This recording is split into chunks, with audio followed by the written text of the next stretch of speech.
할렐루야. 여러분 반갑습니다. 찾으셨습니다. 이곳에서 우리 하나님 예배할 때 하나님 임재 가운데 들어갔으면 좋겠습니다. 우리 앞뒤 잡으리 인사하십시다. 찾으셨습니다. 반갑습니다. 찾으셨습니다. 반갑습니다. 그래요. 이 시간에 하나님 말씀 보겠습니다. 하나님 말씀은 사도행전 22장 30절부터 23장 11절까지 보겠습니다. 22장 30절부터 23장 11절까지 쭉 장을 넘어서 한 절씩 교독하겠습니다. 제가 먼저 22장 30절을 읽겠습니다. 이튿날 천부장은 유대인들이 무슨 일로 그를 고발하는지 진상을 알고자 하여 그 결박을 풀고 명하여 제사장들과 온 공회를 모으고 바울을 데리고 내려가서 그들 앞에 세우니라. 바울이 공회를 주목하여 이르되 여러 형제들아 오늘 같은 날에는 범사의 양심을 따라 하나님을 섬기노라.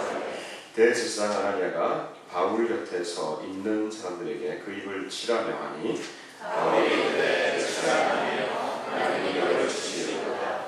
네가 나를 읽고 너를 심판하고 이걸로 나를 치라. 곁에 선 사람들이 말하되 하나님의 대제사장을 네가 욕하느냐? 바울이 이르되 형제들아 하나님과 대제사장을 가져왔다. 욕하시되 너희의 생명을 기뻐하지 말라. 바울이 그중 일부는 사두개인이요 다른 일부는 바리새인인 줄 알고 공회에서 외쳐 이르되 여러분 형제들아 나는 바리새인이요 또 바리새인의 아들이라. 죽은 자의 소망 곧 부활로 말미암아 내가 신문을 받노라. 그 말의 아들 바리새인과 사두개인 사이에 평등이 생겨 우리가 하는 것이니 이는 사두개인은 부활도 없고 천사도 없고 영도 없다 하고 바리새인은 다 있다 하니라. 그의 뜻에 바리새인에서 몇 사람이 일어나 너희들에게 우리가 이 사람을 보니 악한 것이 없도다. 혹 영이나 혹 천사에게 말하였으면 자체하였느냐. 큰 분쟁이 생기니 천부장은 바울이 그들에게 찢겨질까 하여 군인을 명하여 내려가 무리 가운데서 빼앗아 가지고 영내로 들어가라 하니라. 그날 밤에 주께서 바울 곁에 서서 이르시되 담대하라. 내가 예루살렘에서 하나님의 일을 증언하는 것 같이 로마에서도 증언하여야 하리라 하시니라. 아멘.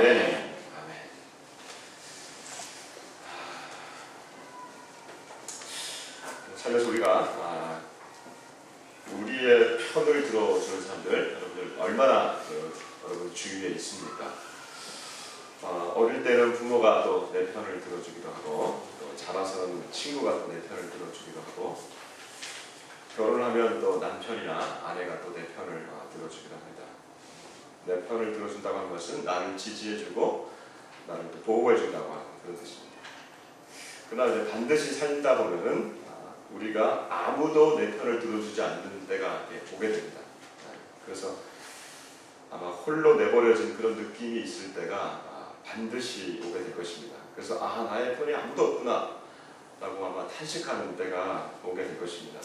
그럴 때 여러분 어떻게 하시겠습니까? 내 편이라고 생각해봤는데 내 편인 줄 알았는데 그 사람이 남의 편이었어요. 알고 봤더니 그 사람이 남편이었어요. 그럴 때 여러분들 어떻게 하시겠습니까?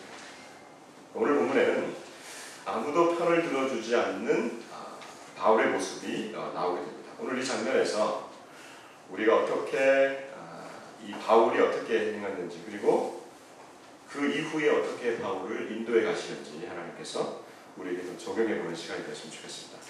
본문은 바울이 예루살렘에서 이제 유대인에게 잡힌 후에 그가 한번 자기의 그 변론을 한번 간증 같은 증언을 한번 하게 됩니다. 그리고 난 다음에 이제 로마인이 다시 한번 이거 안 되겠다 해서 다시 한번 유대인들을 소집하면서 그 상황을 지금 정확하게 알려주고 있는 그래서 다시 한번 이 바울이 자신의 일을 변호하는 그러한 장소입니다.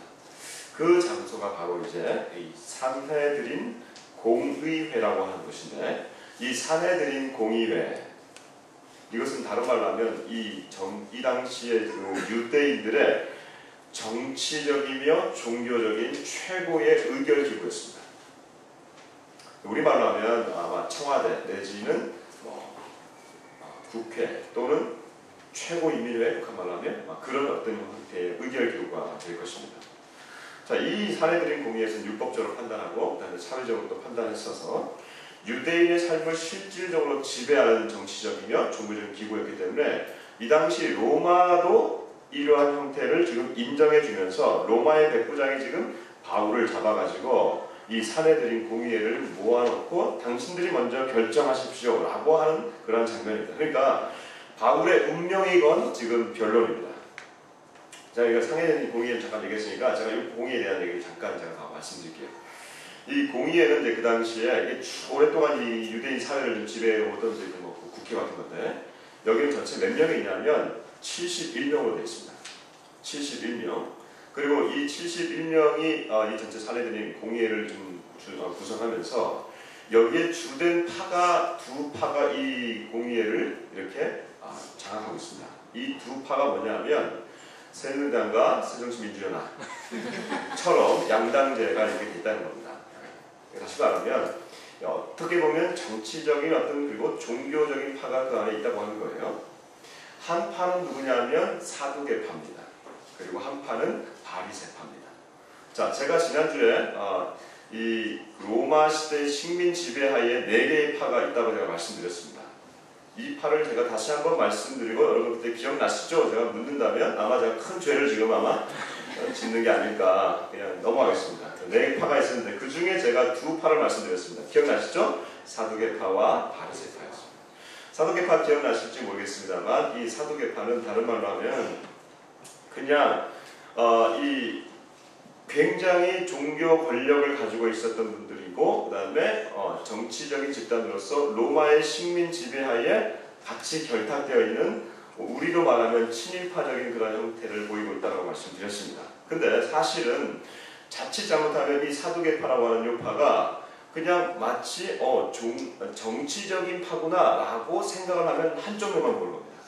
왜 그러냐면 이 사두개라고 하는 그 이름이 어디서 나왔냐면 요 사건을 기점으로 해서 약 한 1000년 전에 이스라엘의 왕이 하나 있었는데 그 사람이 누구냐면 혹시 기억나십니까? 이스라엘 왕 하면 유명한 왕 다윗 왕이 있었습니다. 이 다윗 왕 때에 성전을 지으려고 했는데 그 당시 보면 제사장이 있었는데 이때 제사장 가문에 가문을 바꿉니다. 제사장 한 가문을 쭉 내려오는데 대제사장 가문을 바꾸는데 그 사람의 이름이 누구냐면 사독입니다.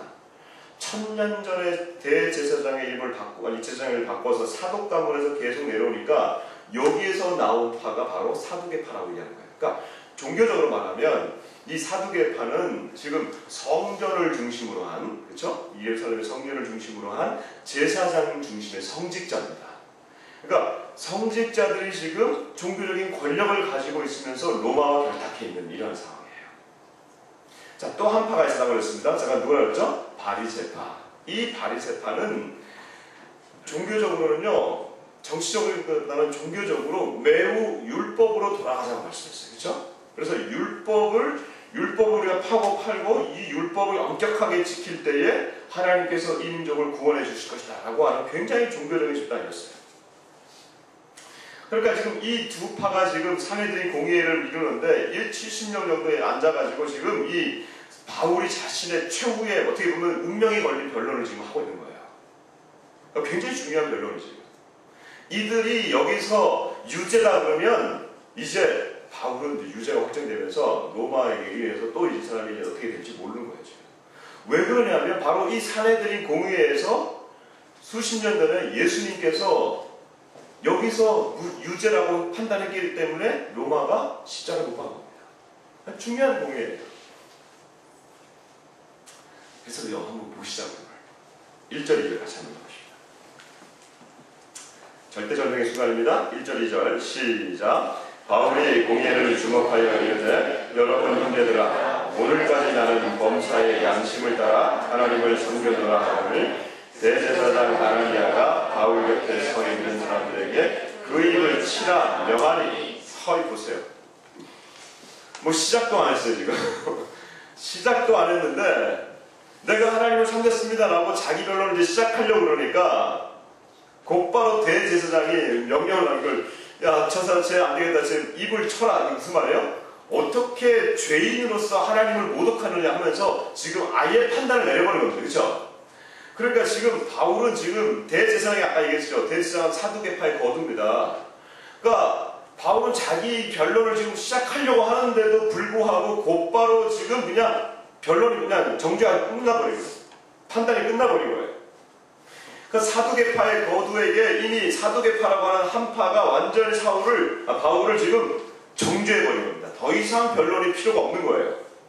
자, 그러니까 이제 이 바울이 어디에다가 눈을 돌리냐면 마지막 나머지 한파 있죠? 어디죠? 바리새파입니다. 이 바리새파에다가 눈을 돌리면서 그들에게 희망을 던져봅니다. 자, 한번 보십시다. 6절 같이 한번 읽어보겠습니다. 시작. 바울이 그중 일부는 사두개인이요 다른 일부는 바리새인 줄 알고 공회에서 외치기를 여러분 형제들아 나는 바리새인이요 또 바리새인의 아들이라 죽은 자의 소망 곧 부활로 말미암아 내가 신문을 받노라. 아멘. 자, 우리가 지금 이렇게 얘기합니다.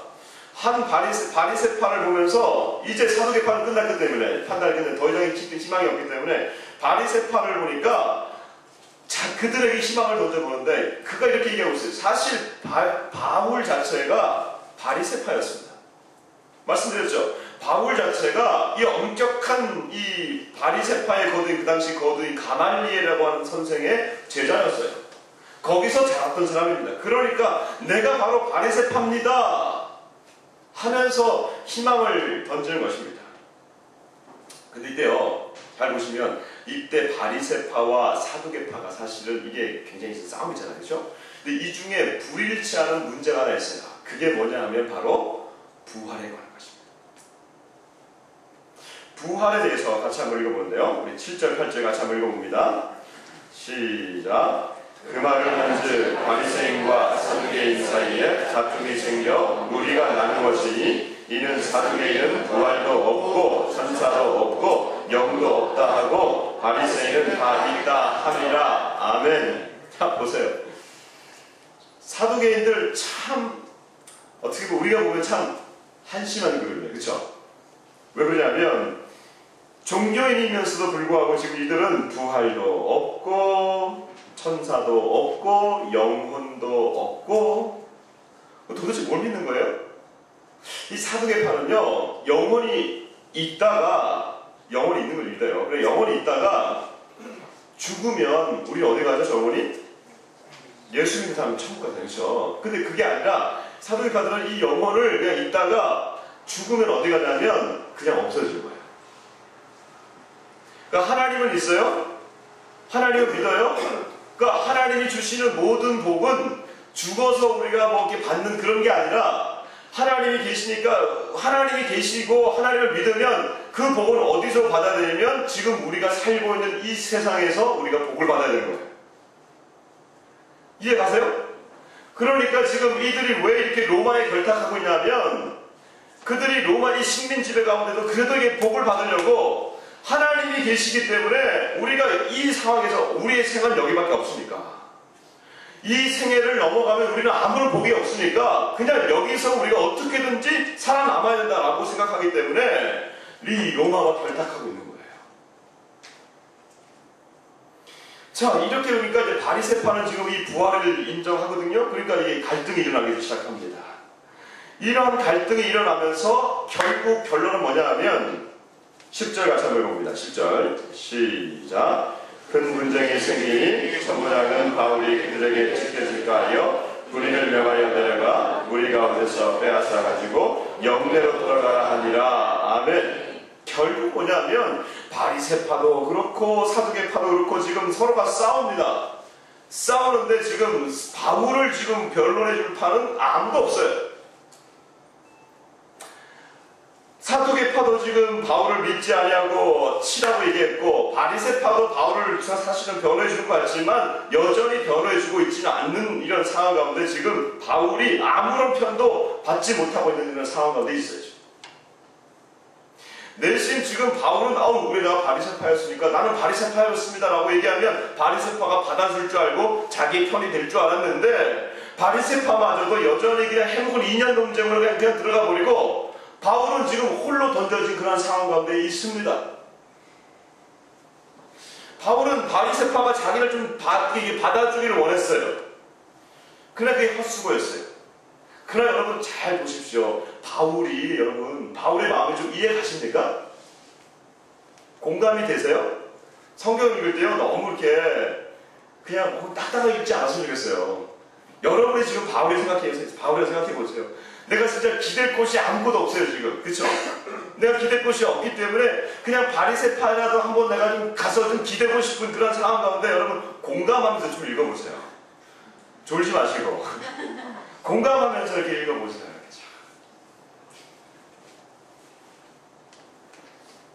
왜 그러냐면요, 우리도 지금 이런 상황으로 들어가 버리면 우리도 지금 이렇게 아무도 내 편이 되어주지 않는 이런 상황 가운데 들어갔지만 우리도 이런 사두개파와 그 다음에 우리도 이 바리새파에게 기대고 싶은 마음이 있을 때가 있다는 거예요. 그리고 실제로 우리가 기댄다고 하는 거예요. 그리고 실제로 우리 편이 되어주기를 바란다고 하는 거예요. 그러면 오늘날에도 우리에게 이 바리새파와 이 사두개파와 바리새파가 있느냐 이거예요. 우리가 지금 막 기대고 있는 이 사두개파는 누구이고 무엇이며 우리가 또한 또 기대고 희망을 던져보는 바리새파는 우리에게는 뭐가 있냐 이거예요. 저는 있다고 생각해요. 우리에게도 사두개파를 가까이 하거나 우리가 사두개파가 되는 경우가 우리에게 많은 경우 특별히 우리 오늘날 믿는 그리스도인들에게 있다라고 하는 겁니다. 두 종류의 사두개파를 여러분들에게 말씀드리고 싶습니다. 첫 번째 사두개파는요, 이 사두개파는 아까 말씀드렸던 성전을 중심으로 하는 파라고 했죠. 그러니까 이 첫 번째 사두개파는 어떤 거냐면요, 현세적이고 종교 권력을 가지고 있는 자라고 말씀드렸어요. 첫 번째 종류는요, 오늘날 첫 번째 종류의 사두개파는 종교 권력을 가지고 있는 성직자들과 교회 지도자들. 받아들이기 좀 어렵습니다. 그리고 말하기도 좀 힘듭니다. 그럼에도 불구하고 우리는 해야 됩니다. 왜냐하면 오늘날 교회가 점점 세속화되어 있다고 우리는 지금 평가받고 있고, 사실 그 세속화의 핵심은 우리 교회 지도자들입니다. 교회 예배당은 점점 커져가고 있지만, 그리고 교회 재산이 점점 늘어갈수록 교회 지도자들은 마치 이것이 성전인 것처럼 그 재산과 교회가 가지고 있는 재정을 중심으로 해서 권력을 휘두르게 되어버립니다. 이렇게 외형적으로 힘이 생기다 보니까 우리 그리스도인들은 마치 그것이 우리가 추구해야 되는 어떤 목표가 되어버리고 그것을 우리가 의지하기 시작한다고 하는 거예요. 그러다 보니까 더 많은 사람들이 오늘날 이러한 형태의 사두개파를 향해서 우리가 달려가고 있다고 하는 거예요. 여러분, 신학교를 좀 보십시오. 오늘날 신학교들을 보시면요, 교회는 지금 점점 죽어가고 있고, 교회는 개척교회들 안 된다고 얘기하고 있고, 지금 수많은 사람들이 교회를 떠나는 일이 엄청나게 많아지는데, 오늘날 여전히 신학교에 사람들이 넘칩니다. 이 무슨 현상이에요? 교회는 죽어가고 있는데 신학교마다 이러한 성직을 하겠다고, 목회를 하겠다고 달려드는 우리 신학생들이 이렇게 많아지는 현상을 우리가 과연 정말로 깨끗하게 봐야 되는 겁니까?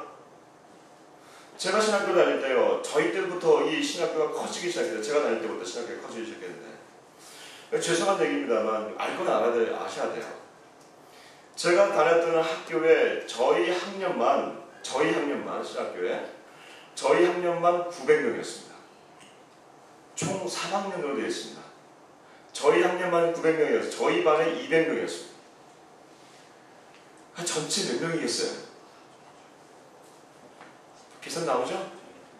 그 수많은 우리 그 신학생들이 다 졸업을 했습니다. 다 그들이 아마 목회를 하는 것은 아닐 겁니다만, 그 수많은 신학생들이 지금 나와서 어디서 무엇을 하고 있냐고요.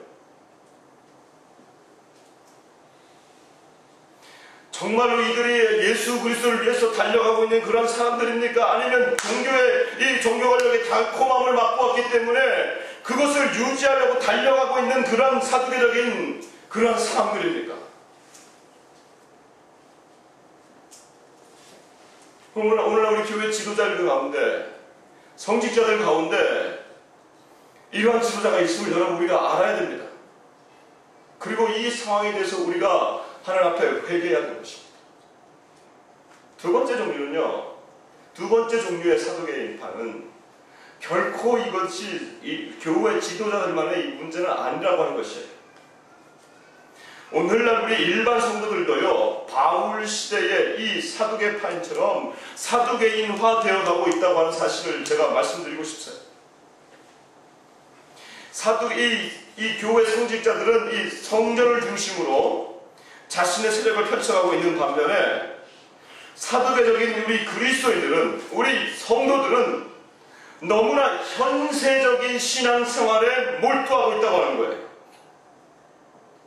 마치 이 사두개인들이 영원히 죽음은 없어지는 것을 믿는 것처럼 오늘날 우리 그리스도인들도 마치 현세에서만 받는 모든 축복이 하나님의 축복입니다. 모든 축복이 다 하나님의 축복이 현세적인 축복인 것만 알고 우리의 이 죽음 이후에 받을 그 놀라운 그 축복에 대해서는 신경을 쓰지 않는다고 합니다. 만일 이 현세적인 축복이 하나님의 축복이라고 우리가 가정해버리고 이 모든 하나님의 이후에 우리가 죽은 이후에 영적인 축복이 있지 않습니까? 그 이후에 천국이라고 하는 이 영적인 축복을 우리가 현세적인 축복으로 다 대체해버린다고 그러면은,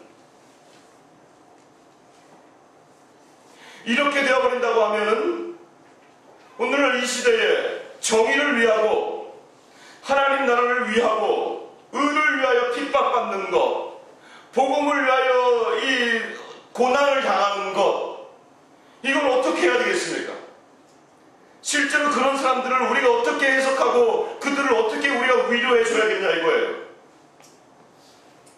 이 세상에서 받는 축복만이 믿는 자들이 받아야 될 모든 축복이라고 한다면, 여러분 이번 주에 뉴욕타임스에서 나온 이 기사가 있는데 저는 이 기사를 어떻게 해석해야 될지 모르겠어요. 한 청년의 얘기입니다. 파키스탄에 있는 한 청년의 32살 조세프라고 하는 청년이에요.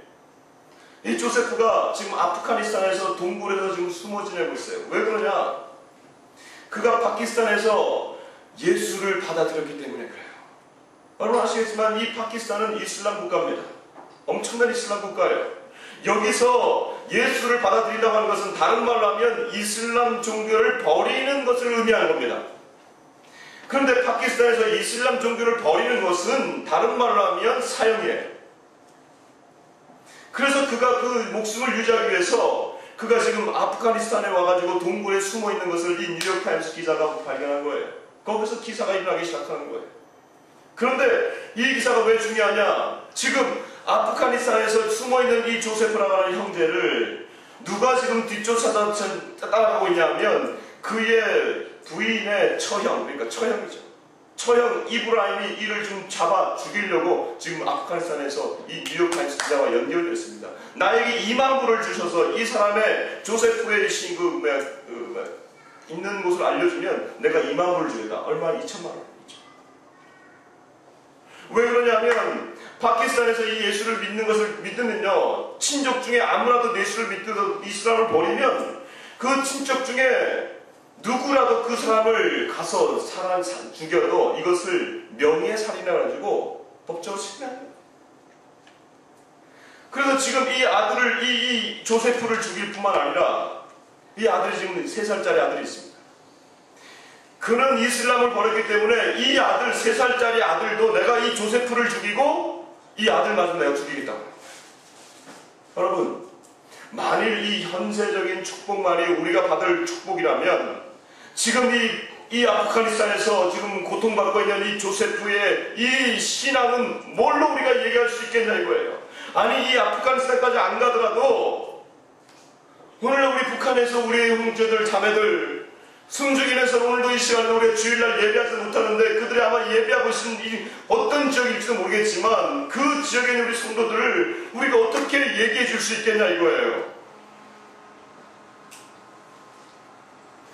그들이 잘못된 겁니까? 이 조세프가 잘못된 겁니까? 아니면 우리가 이 추구하고 있는 이 물질적 축복으로 이 영적인 축복을 대체하고 있는 우리가 잘못된 것입니까? 우리도 이런 바리새인 이 사두개파처럼 우리가 의지하고 싶을 때가 너무나 많아요. 그럼에도 불구하고 이들은 우리의 편이 될 수 없습니다. 이들은 우리가 따라가서는 안 됩니다. 그러면 한편 오늘날 그러면 또 우리가 한편 이 바울이 의지하고 싶었던 이 바리새파는 어디 있느냐? 오늘날의 우리의 바리새파는 또 우리가 의지하고 싶은 바리새파는 어디일까? 제가 생각해봤어요. 오늘날 우리의 바리새인파는요, 방향을 잃어버린 교회와 방향을 잃어버린 그리스도인입니다. 잘 들으십시오.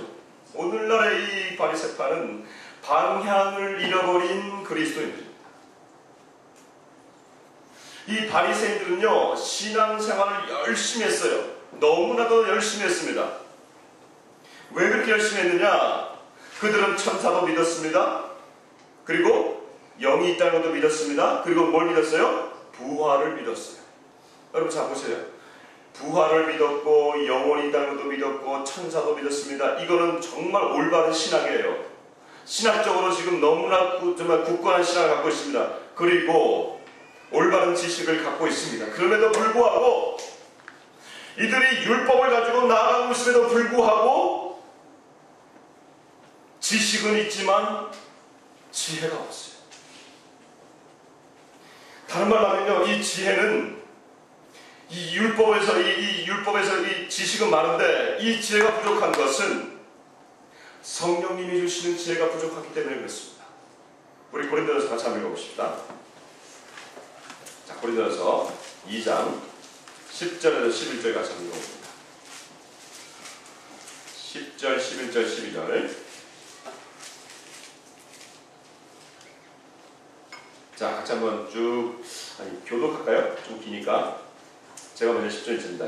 제가 먼저 읽습니다. 오직 하나님이 성령으로 이것을 우리에게 보이셨으니 성령은 모든 것, 곧 하나님의 깊은 것까지도 통달하시느니라. 사람의 일을 사람의 속에 있는 영혼에 누가 아니요 이와 같이 하나님도 하나님의 영혼에 다 같이 읽습니다. 우리가 세상의 영을 받지 아니하고 오직 하나님으로부터 온 영을 받았으니 이는 우리로 하여금 하나님께서 우리에게 은혜로 주신 것들을 알게 하려 함이라. 아멘. 아멘입니다. 이렇게 그 바리새인들이 열심히 율법을 배우고 율법을 팠지만 그 율법에서 예수님이 오시고 그리스도가 오신다고 하는 사실을 그들이 알지 못함으로 결국 예수님을 죽여버렸어요.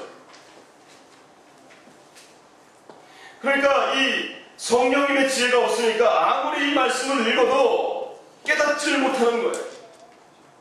그러니까 성령의 이 지혜가 있으면 이 바리새인파처럼 깨닫지 못하는 게 아니라 성령의 지혜를 우리가 오늘날 아무리 올바른 지식이 있다 하더라도 올바른 우리가 지고 있는 신학이 있다 하더라도 그 신학과 그 지식이 성령에 감동되지 아니하면 그것은 우리의 열심이 되어버린다는 거예요. 자, 그러면 여러분 이 바리새파를 조금 더 우리가 좀 시대적으로 좀 해석해 보십시다. 하나님은 이 시대의 주인인 것을 믿습니다. 아멘입니까? 역사의 주권자이십니다. 하나님은 한 시대를 그때마다 하나님은 그 시대를 한 페이지를 넘기세요. 그때마다 하나님께서 역사의 주권자로서 그 시대의 페이지를 한 페이지씩 한 페이지씩 넘기실 때 그때마다 하나님은 어떤 일들을 하시냐면요, 사람을 사용하신다는 거예요. 지금 우리 시대를 한번 이 시간 좀 보십시다. 우리 시대는 지금 어떤 시대냐? 우리 시대는 지금 이 한반도를 바라볼 때 다음 시대로 좀 넘어가고 있는, 어떻게 보면 역사의 변곡점 아니면 넘어가야 되는 뭐랄까요? 그 물이 끓을 막 끓을 점 뭐라고 그러죠? 이거? 임계점이라죠. 임계점. 우리 한반도가 지금 다 우리 하나님께서 우리 시대를 바라보면서 이 임계점에 지금 다다르는 그런 시대가 아닌가. 그러면 다음 시대로 우리가 넘어가게 될 텐데 우리 한국 사회를 봐도 그렇습니다. 경제를 봐도 그렇습니다. 지금 그리고 우리 남북의 여러 가지 닥치는 이 상황을 봐도 지금 하나님은 이 한반도에 새로운 어떤 시대를 지금 우리 가운데 요구하고 계세요. 그러니까 그런 표시들이 지금 일어나고 있어요. 지금 확 일어나고 있어요. 근데 아까 보세요. 이런 표시들 가운데에 아까 우리가 말씀드렸던 이 사두개적인 성직자들이 있을 뿐만 아니라 우리 가운데는요, 또 한편 또 사두개적인 이런 그런 그리스도인들이 있다고 그랬어요. 그러니까 지금 우리 가운데도 이런 일들이 너무 많은데 사실 역사의 변곡점을 넘어갈 때마다 그런 일들이 있었어요. 로마 카톨릭을 여러분 보시면 지금 우리가 2000년의 교회 역사잖아요. 그렇죠? 근데 사실 우리가 지금 이런 형태의 교회를 드리고 예배를 드리고 있는 거는 지금 1600년이니까 한 400년밖에 안 돼요. 한 1500에서 1600년 전까지는요, 이게 카톨릭이라고 하는 그 거대한 이 흐름이 있었어요. 근데 이게 처음에는 좋았지만 한 1000년 지나고 가니까 이게 막 나중에 이 카톨릭이라는 게 이제 부패해지기 시작하는데, 얼마나 부패해지느냐? 카톨릭은 이 목사가 결혼을 안 하잖아요. 그렇죠? 결혼을 안 하니까 이 신부제도를 주잖아요. 근데 신부제도가 이게 사실은 뭐 좋은 의미에서 시작하지만 하나님이 남성을 만드시고 여성을 만드신 그 성적인 이런 것들을 참아낼 수가 없는 거예요. 그러니까 이 신부의 타락이, 성적인 타락이 그 중세 교회에 가득가득했습니다. 이건 말로 하기 참 어려운 일이지만 이런 성립자의 타락들이 중세 교회들이 있었고요.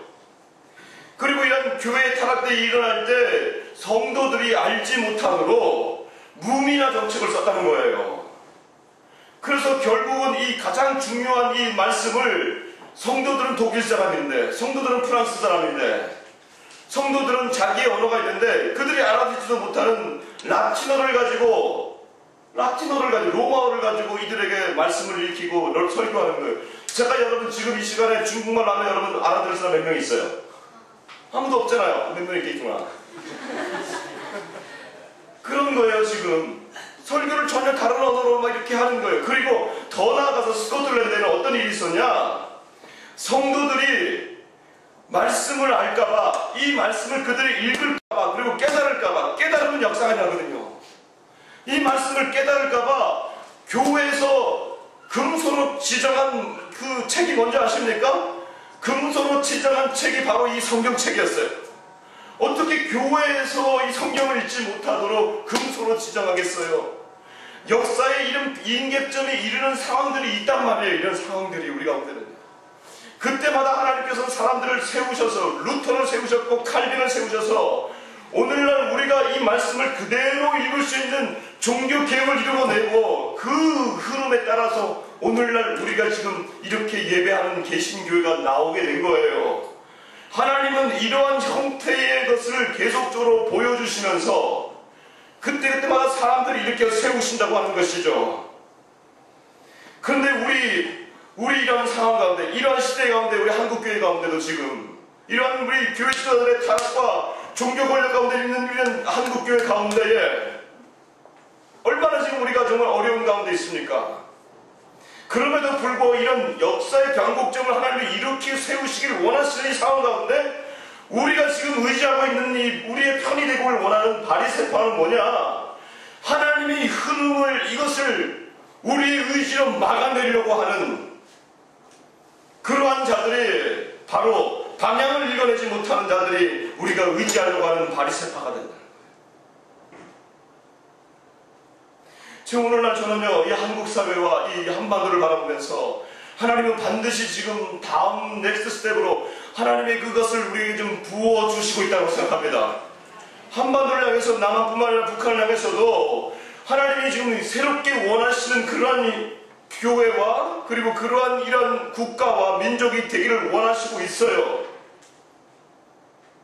그러나 우리가 지금 하고 있는, 우리가 의지하고 있는 바리새파적인 일들은 뭐냐면요, 마치 그 율법에 묶여가지고 예수님을, 결국은 성령을 알지 못하니까 예수님을 못 박아 죽였던 이 바리새인들처럼 무너져가는 그 한국교회를 바라보면서, 이 무너져가는 한국교회를 바라보면서 그대로 좀 붙잡고 있는 우리의 행태가 아닌가. 그리고 이 분단 상황에 있어서도 하나님의 그 새로운 지금 통합과 화해와 용서와 더 나아가서 통일의 이런 과정을 바라보고 계시는데도 불구하고 여전히 우리는 이 분단 상황에 대해서 만족해하고, 아니 통일을 얘기하지만, 어느 교회가 통일을 얘기하지만 통일을 위해서 지금 뛰어드는 교회가 어디 있습니까? 정말로 이 북한의 상황에 대해서 기도는 하고 있지만 정말로 마음을 다해서 하나님이 원하시고 있는 이 시대의 일들을 감당해내려고 하는 교회와 성직자들이 어디 있냐 이거예요. 많지가 않은 데 있어서 우리가 너무나 안타깝다고 하는 거예요.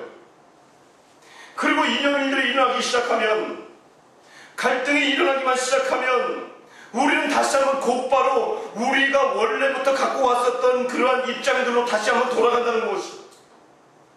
일만 터지면 어떤 이는 진보적 입장으로 들어가고 곧바로 달려가더라고요.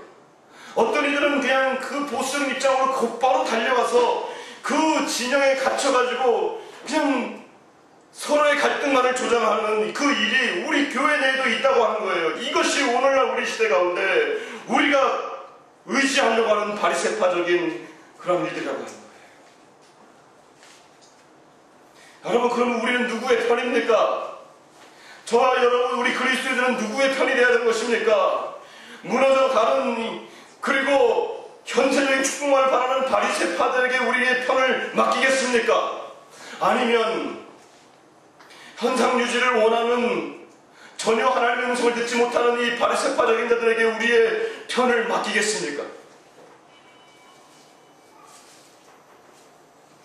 우리가 의지해야 되는 것은, 교회가 의지해야 되는 것은 이 두 파가 아니라 우리가 바라보고 달려가야 되는 것은 예수님을 믿습니다. 예수 그리스도만이 우리의 편이 되신 줄 믿습니다. 그 편이 된다고 하는 것이 도대체 뭘까? 우리 23장 사도행전 회장 들어옵니다. 사도행전 23장 11절로 들어가 보십시다. 다 같이 한번 읽어보겠습니다. 시작. 그날 밤에 주께서 바울 곁에 서서 이르시되 밤자라 내가 예루살렘에서 나의 일을 증언하는 것 같이 로마에서도 증언하여야 하리라 하시니라. 아멘. 바울이 지금 사두개 파일도 버림당하고 믿었던 바리새파일도 버림당하고 이게 뭐 마음을 둘 데가 없어요. 끌려갔어요.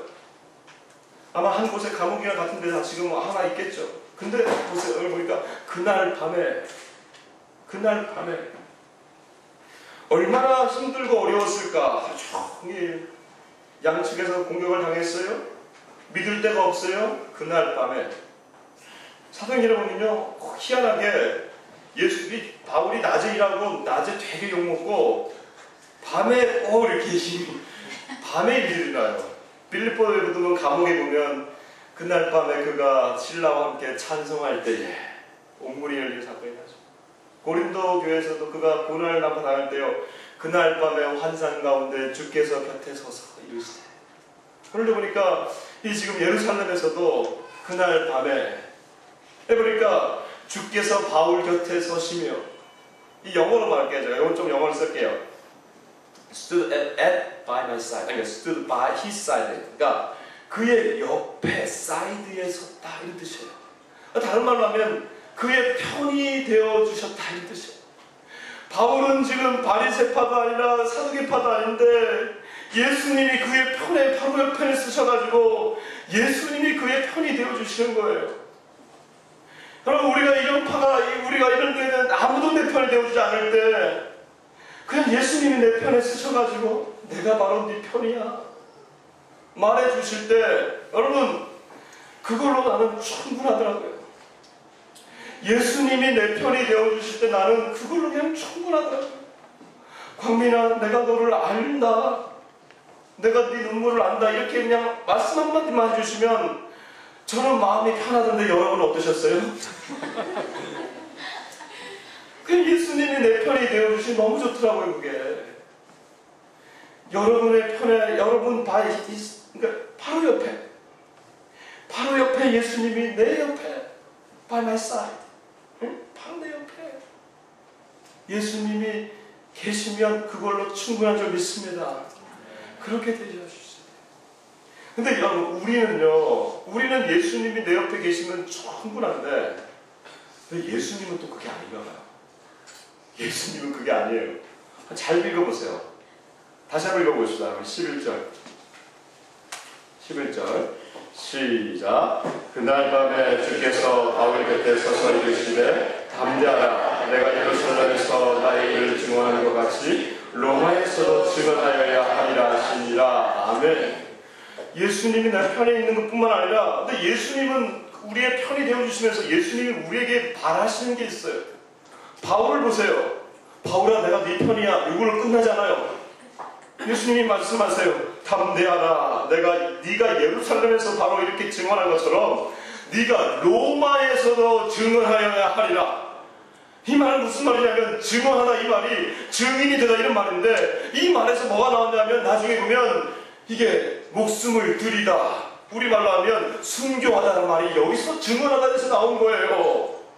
그러니까 예수님이 편이 되어주신다고 하는 것은 예수님이 우리로 하여금 내가 네 편이야, 사극적인 생각을 하면 내가 네 편이야, 그러니까 내가 너한테 물질 엄청 줄게, 이걸로 끝날 텐데 예수님은 그렇게 말씀하지 아니하시고 내가 네 편이야, 그러니까 너는 나의 일을 계속해. 그러다가 네가 고난을 당할 수도 있어. 그리고 더 나아가서 그러다가 네가 죽을 수도 있어. 만약에 사도인의 생각을 한다면 이거는 축복이 아니에요. 그러나 영혼의 관점에서 생각해 본다면 이거는 바울의 고백이 여기서 나오는 거예요. 제가 지난주 여러분 성경 읽는 거 체크한다 그랬죠? 디모데후서 읽으셨어요? 그 읽은 분들만 큰 소리를 할 수 있어요. 지금 디모데후서 한번 보십시다. 왜 바울이 이런 얘기를 했는지. 디모데후서 4장. 바울이 디모데후서를 제일 마지막, 생애 마지막에 쓴 편지가 이 바울의 편지입니다. 이 편지를 쓰고 그는 죽습니다. 근데 그가 이렇게 마지막 편지 마지막 장에서 마지막 절에서 이렇게 얘기하고 있습니다. 4장 6절, 7절, 8절 같이 한번 읽어보십시다. 시작. 전자와 같이 내가 벌써 부어지고 나의 떠날 시각이 가까웠도다. 나는 선한 싸움을 싸우고 나의 달려갈 길을 마치고 믿음을 지켰으니 이제 후로는 나를 위하여 의의 면류관이 예비되었으므로 주고 의로우신 재판장이 그날에 내게 주실 것이며 내게만 아니라 주의 나타나심을 사모하는 모든 자에게니라. 아멘. 아멘. 여러분 이거 아멘입니까? 아멘. 그렇습니다. 이거 아멘입니다. 왜? 이 바울에게 네가 이 일들을 해, 네가 그러다가 죽을 수도 있어 라고 하면 그걸로 끝난다면 이건 축복이 아니에요. 그럼에도 불구하고 그 이후에 놀라운 하나님의 축복이 기다리고 있다고 하는 것, 이거 예수님께서 부활하셔서 그까지 지금 이 천국에 계시면서 말씀해 주기 때문에 이거 확실한 거 아니에요? 그러니까 이거야말로 우리가 가야 할 길이라고 하는 것이죠. 예수님이 우리의 편이 되어주신다는 것, 예수님이 내 편에 서서 나의 편이 되어주신다고 하는 것은 예수님의 나와 함께 하신다는 것뿐만 아니라 계속해서 우리가 예수의 길을 걸어갈 수 있다고 하는 것이죠. 그게 가장 축복이니까, 이런 사두개 파가 아니라 현상 유지하려면 이 바리새 파당이 우리의 현상이 아니라 예수님을 우리의 구주로 모신 우리들 그 길을 따라갈 수 있는 것이죠.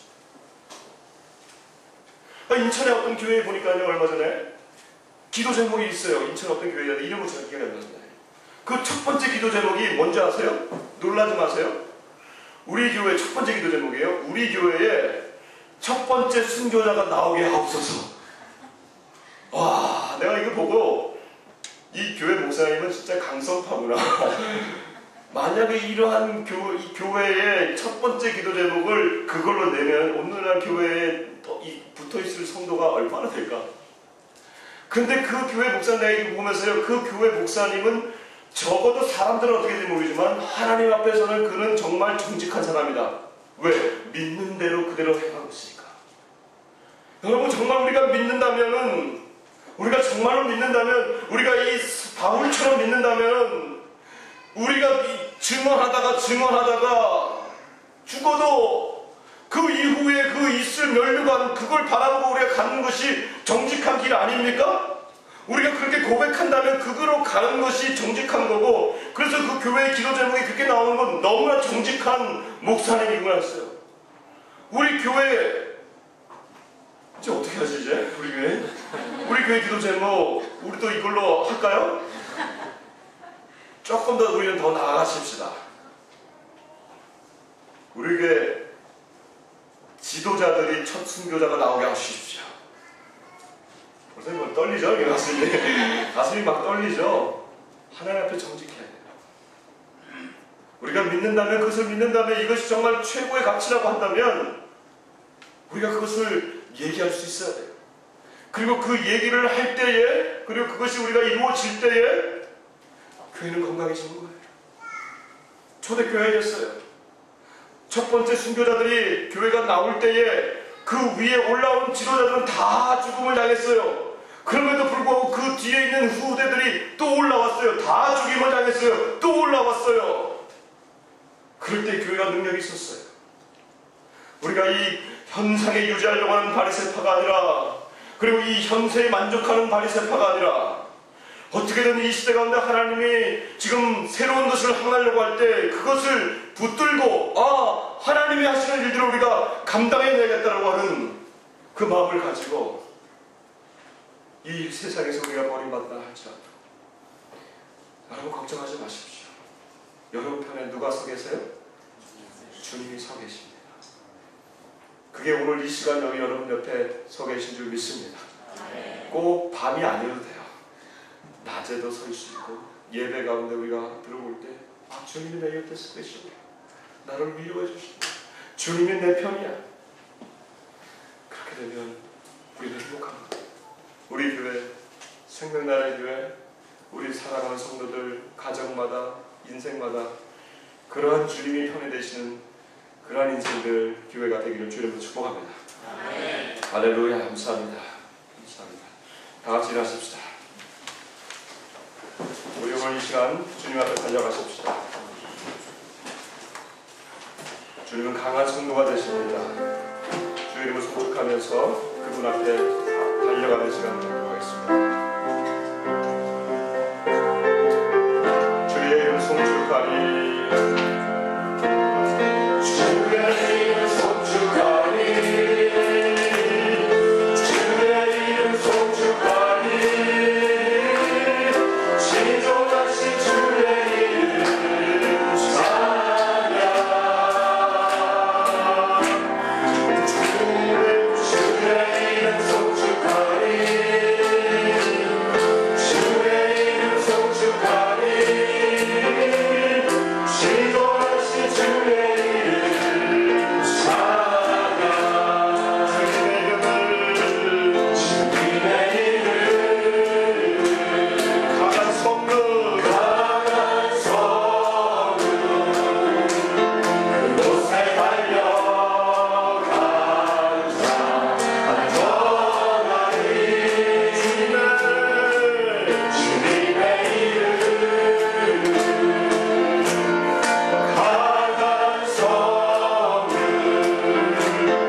하나님 우리가 이 세상의 물질과 영명예와 이 세상이 주는 쾌락을 향해서 우리가 기대고 있습니까? 그들이 우리의 편이 되기를 바라고 있습니까?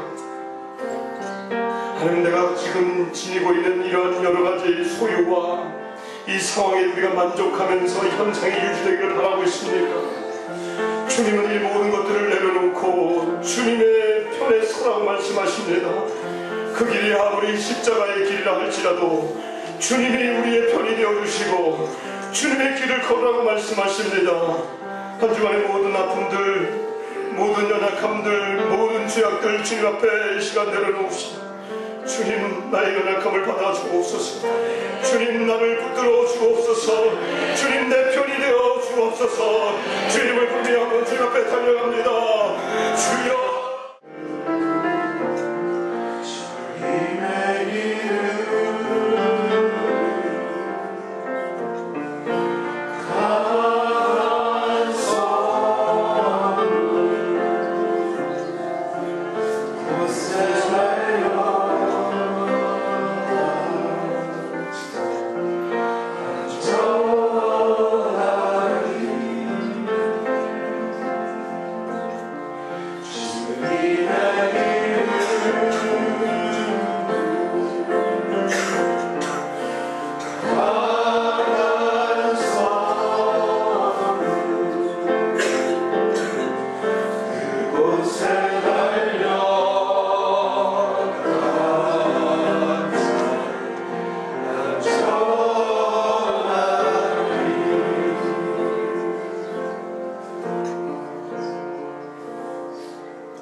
세상에 피할 곳이 없습니다.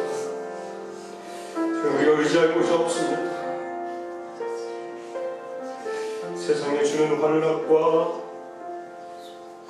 안전처라고 하는 그것도 우리의 안전처가 되지 못하면 우리의 영혼에 만족함을 주지 못하고 우리의 영혼이 그 안에서 피곤하였을 뿐입니다. 주님 이 시간 다시 한번 우리의 영혼을 들어 주님께로 피합니다. 주님께로 달려갑니다. 우리의 편이 되어 주옵소서.